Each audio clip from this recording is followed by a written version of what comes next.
وبركاته. نحمده ونصلي على رسوله الكريم. أشهد أن لا إله إلا الله وأشهد أن محمدا عبده ورسوله. أما بعد.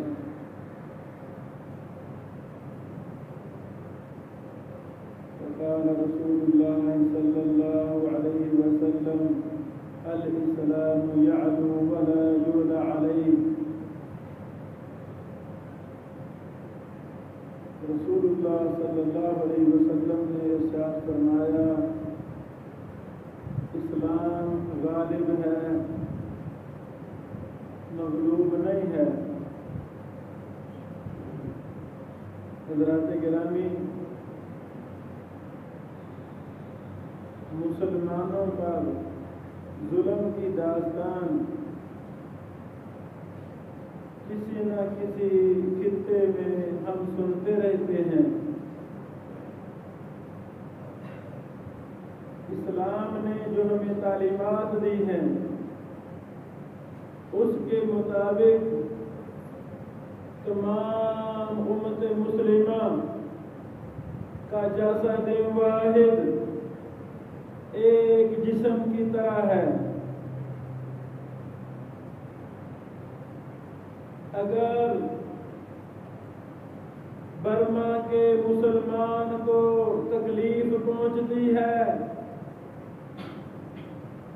اس کا مطلب یہ نہیں وہ تو برما میں ہے مجھے کیا لگے، نہیں، وہ ایسے ہی ہے جیسے ابن بشیر کے جسم کو تکلیف پہنچی ہے۔ ان دنوں رمضان المبارک کے مقدس مہینے سے انبیاء کی سرزمین، انبیاء کا قبلہ، مسلمانوں کا پہلا قبلہ،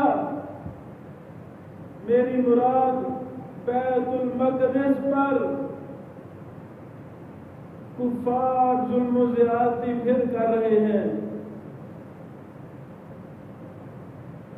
کیا میرا اور آپ کا کام ان خبروں کو دیکھنا ہے، سننا ہے، کہ ہم کوئی عملی قدم بھی کر سکتے ہیں؟ حضرات گرامی، آج کے مختصر خطبہ میں میں ان عناصر پر روشنی ڈالنا چاہتا ہوں جن پر امت مسلمہ عمل کرنی شروع کر دے، انشاءاللہ بیت المقدس مسلمان آزاد کرا لیں گے۔ سب سے پہلی وجہ وہ عقیدہ ہے۔ یاد رکھیں، اسلام کے غلبہ کے لیے، کفار کو نیست و نابود کرنے کے لیے وہی عقیدہ ہوگا جو اللہ رب العالمین نے قرآن و حدیث میں بیان کیا ہے، تب غلبہ ممکن ہے، ورنہ غلبہ ممکن نہیں ہے۔ وہ لوگ جنہوں نے اسلام کے غلبہ کے لیے اپنی جانوں کے نذرانے پیش کیے، ان کے اندر سب سے بڑی صفت عقیدہ اور منہج کی صفت تھی۔ وہ غیر اللہ سے مانگنا تو درکنار، غیر اللہ کی طرف دیکھنا بھی برداشت نہیں کرتے تھے۔ جب تک مسلمان اپنی حاجتیں، اپنی ضرورتیں، نظر نیازیں، مرادیں پوری کرنے کے لیے در در کی ٹھوکریں کھاتا پھرے گا، یہ مغلوب ہی رہے گا، مغلوب ہی رہے گا۔ اللہ رب العالمین نے قرآن کریم کے اندر سب سے بڑا مسئلہ جو بیان کیا وہ یہی بیان کیا: لوگوں، تمہارا مشکل کشا صرف ایک رب ہے، حاجتیں پوری کرنے والا،